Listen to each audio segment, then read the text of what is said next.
Is this working?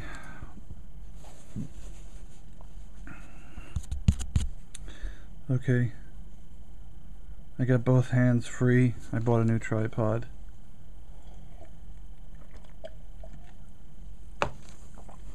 Excuse me.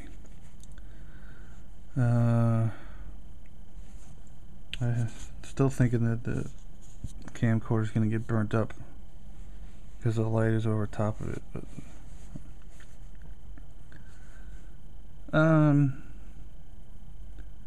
before I get into the current details,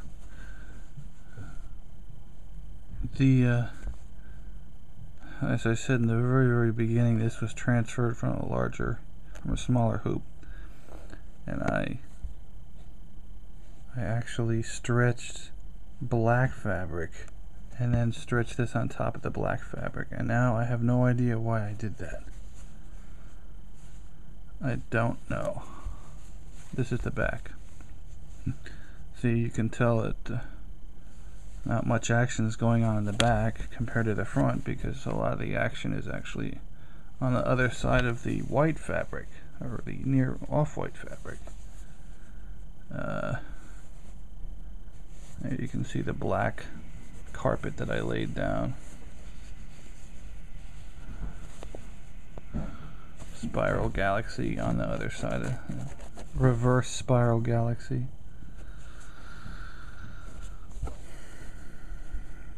Oh, the spill out from the beast.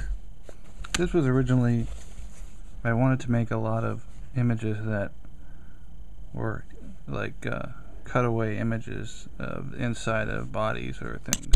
Whoops. That's why I made the woman with, you could see through her. You could see her bones, and then these other sections of her body, which are sort of three-dimensional, like cylindrical sections of an inside of some kind of body.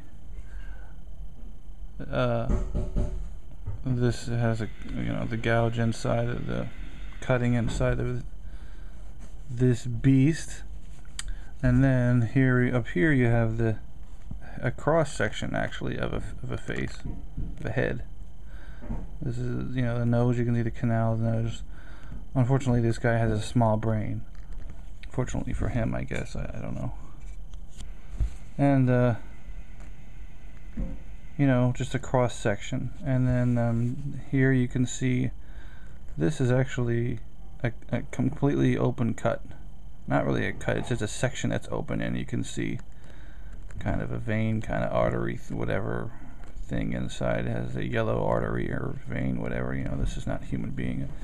Here's another opening here on this arm. You can see where the flaps of flesh have been kind of pulled away to reveal the inside of the arm, and partially of the leg here and here. What do I mean by all that? I don't know. I just wanted to show the insides. I wanted to do that more on this, but I'm just losing interest in that, and I wanted just to eventually I just feel like going freeform sometimes. I feel trapped. Alright. There's another kind of invisible thread. The same material, except for this is what it looks like. And it looks very dark, but that's only because it's been built up, because it's all rolled up. But if you actually unstretch it, unwind it, whatever the hell, it's hard to see. It's kind of a smoky looking color, grayish. It's still transparent, translucent, but it's not too terribly dark. I never thought I would ever use it. I just bought it. I don't know why I even bought it. Well, I thought maybe I would use it. I thought that the other kind that I got, this is clear, and this does a good job of covering things up. So I was like, well, if this covers stuff up, this black stuff, it's just going to make things totally disappear. This stuff can almost make this stuff disappear, even though it's clear, or semi-clear. and I thought this was going to really just cover things up. But actually, I'll show you what it did. Too bad I can't get closer. I will. I haven't got my super macro yet. Alright. I went over it with the dark. I finished creating a cornucopia of different marks here, and then I went on top of it with this this darker invisible thread, and I don't think the video is capturing how strange and wonderful this stuff is. It looks like spider web. It looks like spider web strands.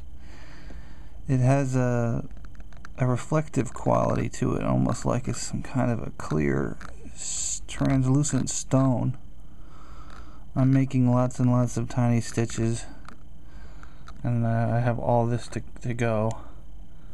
And in the end, it will look like some kind of a cocoon type of thing. I'm going to also surround it with this clear thread. I mean the other kind of invisible thread.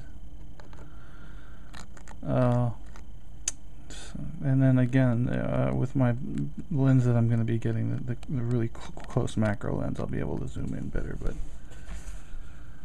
I think it looks really nice. It's just a very strange. If you look at it at different angles, I guess you can see a little bit what the light does to that stuff. It just makes it. It's just really interesting. It's kind of, I don't know, reflective and strange, and definitely a different appearance than anything else on this. Definitely different than the other invisible thread, and definitely different than the regular, cotton threads and the metallic threads. So it's interesting stuff. It's really doing perfectly what I wanted to do. It's just obscuring this, but you can still see through it. You can still see all the colors going on. I don't know how good that shows in the video, but you really can see through it, to a certain degree. So I'm going to continue working on that now. Actually, we got my thimble, and as I was saying, going through this is at the back again. Looks like dirt and dust has built up, but that's actually the darker invisible thread. It's really getting built up here, so it's very hard to go through. So I'm doing a lot of pushing. In fact, let me show you what happened.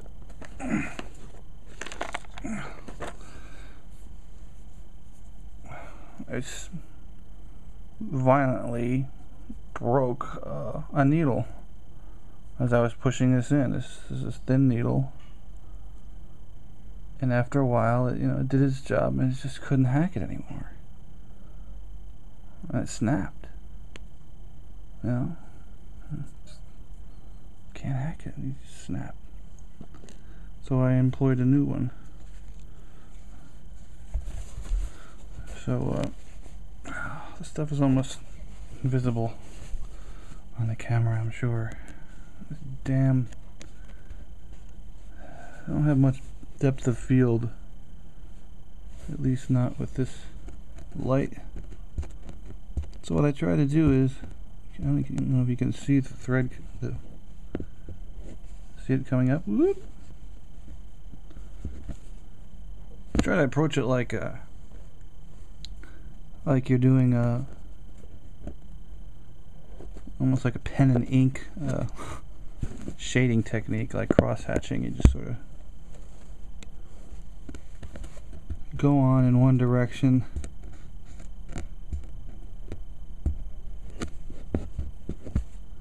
over and over again, and then go over it with some very small cross stitches, because if you do the same size stitches in both directions, it'll just be too much.